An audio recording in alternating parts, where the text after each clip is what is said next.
Peggy 3. In previous versions of Football Manager, comparing players could be a complicated process. So this time around we've decided to make it just a little bit easier.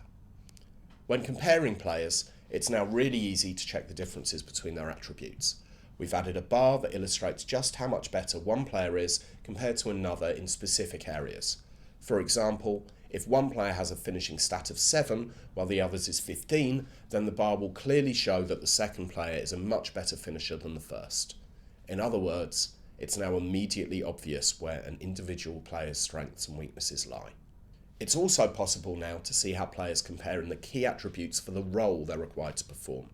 Simply click Highlight Key Attributes for Role on the comparison screen, select the position and role that the compared players are required to fill, and the relevant areas are highlighted. It's simple to use, and it means you'll be more confident about the player's ability to perform the required role before you sign him, or even if you've got 2 players in the squad and you're deciding on which player you want in each role. Another addition to FM13 is the ability to compare 2 players' relative abilities in a specific position. In the Comparison tab, select the Detailed Comparison option and then click on Positions. You'll then see the positions of both players rated from bright green for natural down to dark orange for awkward. This gives a much better overview of your squad's depth, which could prove to be crucial to your success over the course of the season, especially if you find yourself in the middle of an injury crisis.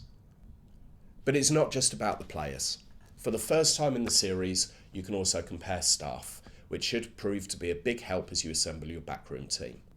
Now, when you place a job advert, you'll no longer have to switch back and forward between the different applicants' profiles.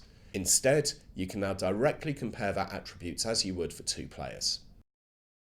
It's also possible to compare the applicants against your current staff to make sure that you aren't signing someone who's not as good as the person who's currently doing the job. You can also compare 2 members of your current staff, which should give you a better insight into who should be carrying out what role at the club. So that's how we've improved the comparison system. We think that the new ways to compare players and staff are more intuitive and practical, and they make it easier than ever to get to know the strengths and weaknesses of both your squad and your staff.